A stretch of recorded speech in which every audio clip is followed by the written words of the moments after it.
How about we take a break and do some brakes? We have a 2009 Toyota Venza, I believe it is. We're going to be doing rear brakes on it today.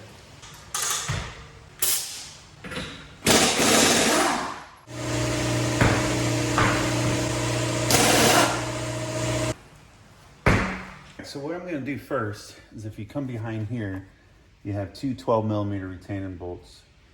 It's usually a good idea to have yourself a hanger or something ready to hang the caliper from. However, on this one, I can set it up here like a shelf, essentially. This vehicle actually has quite a few miles on it, and I did the original back brakes on this years ago. So we're going to see how they look today.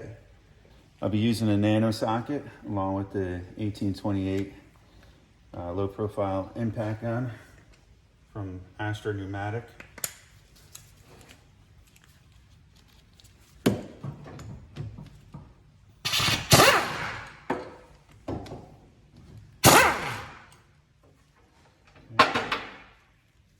Actually, that's it. Let's take a look, see how everything looks today after all this time. So I'm just going to set it up here. The last thing you want to do is let these hang from the brake hose. But okay, the sliders feel good. Let's look at the brake wear on the pads. And you can see how nice and even these have worn over time, inside and out. Now if you come to the back side, we have two 17mm bolts. We'll be zipping them out next.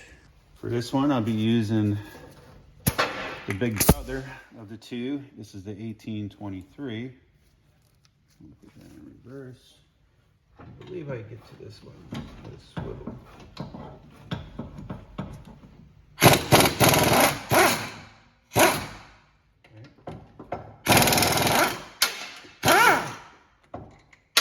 This is the 1/2-inch drive version. All right. This also uses the emergency brake or parking brake as a drum. So we'll get a little hammer, we'll tap on that. A lot of times you just gotta give these, just be careful not to hit the studs. That's the last thing you want to do.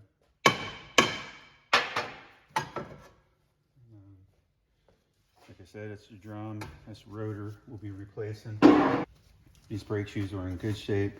I did these last time we were in here because one was delaminated. Sometimes you'll find that from the new ones, but these parking brakes don't get used very much. So if you take these apart and you find that one of the pads came undone from the backing plate, you're gonna have to replace them, and that'll be a different video. But as you can see, these ones are still in really good shape. See, I have two types of greases here. This is Sil Glide. This is the brake lubricant that I use mainly in any place where there's rubber. And then I have the brake and caliper grease. You could use this for the entire job. I just found that I've been doing this for years, and I use this on any metal-to-metal contact point, and I'll show you as we go. Before I pull these out, I'll take and I'll clean the bracket up. So you're gonna take, this is a very important part because a lot of times people don't clean underneath these this hardware kit, and this is where it builds up, and that's where the rust, what they call rust jacking, begins. You start getting this rust buildup, and it pushes up on these clips, and what will happen is, sorry about that, but this is what you'll see happening once you remove the hardware from the bracket. You'll see that you have some rust building up underneath it, and what this can do is what they call rust jacking. It'll start lifting this hardware and binding the pads. So this is a very important step. You take and remove all this hardware, and then you get a brush, wire wheel. You can take it over to the wire wheel if you want. You just clean all this up. You clean those up really good till you have no more rust. And then what I'll do is I'll take this brake and caliper grease and I'll essentially paint it on this portion.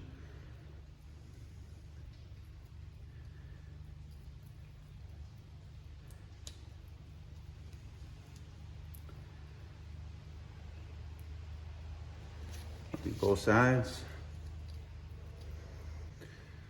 Okay. Now I'll take my new hardware. I'll pop them in place like so. There you go. Hopefully don't pop in and clip. And these are stainless steel, so you don't have to worry about them. And I usually don't put any grease on this upper portion. The reason I stopped doing that is because I found that rust contaminant, well, not rust contaminant, but road grime and dirt would always build up in that section. I'm not saying it's not a good tactic. I'm just saying it's something that I kind of got away from over the years. Now I'll take and I'll pop out the sliders. I'll clean them real good. You can clean out the inner portion if you like, but I did these last and I use the same grease every time. So I'm not too worried about compatibility issues between the greases. And as you've seen, it was floating good. Pads look good. But if these were binding on you, you want to take them fully apart and clean them 100%. But in this case, we're good. We're just gonna give her a little tune up here. You'll see that this one pin here, if you look at the bottom one, I would say that's because that's the side that's gonna be torquing on you, has like a rubber grommet. So you wanna keep it in that order.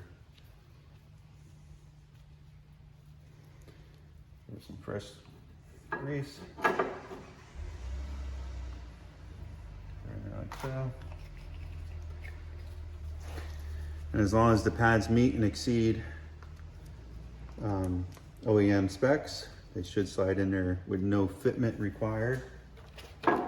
No additional grinding or fitment. They should fit nice and smooth, no problem. So this caliper bracket is loaded and ready to go. The next thing you want to do is if you have any buildup or rust in and around this area, you want to clean it off and make sure everything is nice and smooth. Another reason you want to do this is because you don't want this surface to be uneven when you put the new rotor on it. You want everything to fall together nicely. And because once again, if you get anything behind this rotor and you tighten it up, it's going to throw everything out of square, out of balance. If you're going to drive down the road, you have to come back and take the wheel back off because you'll have a shimmy like you will not believe. All right, so then once I do that, I'll take some fluid film. I'll paint this area. Try not to get any on the shoes back there. That's all, just something to keep it from rusting, little protection. All right, so we got our new rotors. You see they come painted on the inside, but they also have some rust protection stuff on the surface. So you're going to take yourself some brake cleaner or something equivalent, spray that down. You'll see for the emergency brake, you'll have a spot here. You want to line that up with a spot that lines up at one of these holes, and this one isn't it.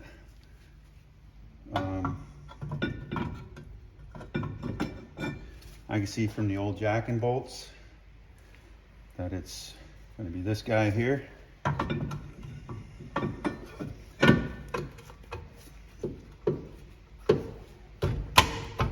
Everything fits in, and I'll show you what I mean. If you ever need to adjust your emergency brake, you're going to have to get through that hole to adjust it. These brake pads. So what I do next is I go up in the vehicle and I pull up on an emergency brake. This style vehicle uses a push style e-brake. So you want to push that down, make sure it doesn't go too far. Feels good. just to feel how everything is to travel. So I'm gonna leave it just the way it is, and then when I put it on, I came back, both wheels were locking up. So I'm gonna put this plug back in there. I don't really adjust them like the traditional style brake shoes that you don't have the disc. These ones are simply used for park and brake and emergency. So next I'll prepare the caliper, and I'll just clean the surface up on this. We're going to be pushing this in, so we don't want any contaminants going in as well. If it was really bad, I'd clean it down with some cleaner. Prior to any brake job, always make sure you have room in the reservoir to squeeze in the calipers. I usually do a moisture check on the brake fluid at this point as well. And if it needs to be replaced, I replace it. That's how I determine when to service the brake fluid. This is where many might disagree with me, but on this style brake system, I just simply push them in.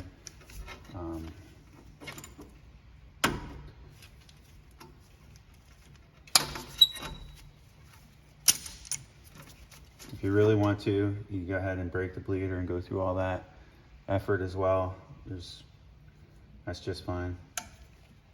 But with my customers that are coming to me often, I do moisture checks on the brake fluid, and I'll change it if necessary. And then I'll go back to this brake and caliper grease, and I'll paint this surface right here. I'll paint this surface down here. Any place that's going to touch the pad. And then I'll paint this surface right here.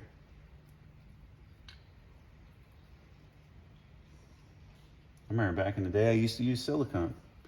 Anything to keep that bad boy from making noises, we did it. I'm going to take the caliper bracket, which we already had loaded. I'm going to put it on there like so. I'm going to take your caliper bracket bolts. Put it on there like so. Put the top one in. All right.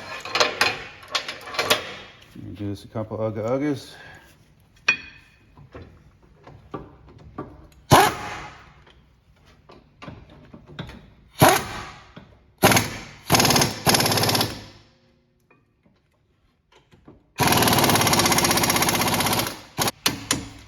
I always torque those two back ones to spec. I'm gonna take and put a caliper in place. There's flats on these. You wanna make sure they line up. I'll give you a closer shot. You can start your bolts.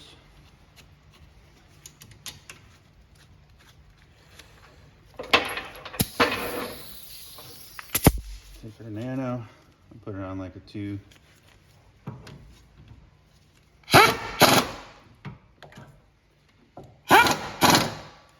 This thing will break bolts, so be careful. I'll go in there with a regular ratchet. Good. Good. Let me show you that flat. So if you come in here, you'll see that flat I was talking about. As you tighten it up, it'll turn and hit and keep it from spinning. So that's why you want to make it short, so it's in that recessed location. The idea is that you can't see that inner pad. You can see the outer pad with most newer rims, but you can't see that inner one. And a lot of times that inner pad will wear quicker and you can't see it, but it'll get down to that indicator and it'll make you aware of it. And the outer pad might still look good, especially if you have any kind of binding in your caliper. And as you see, when you're done, you should be able to free float this thing with no problem. And the same thing with your brake pads. Everything should be free floating, nothing binding. If something's binding, you take it back apart until nothing is binding, and you'll have a brake job to be proud of.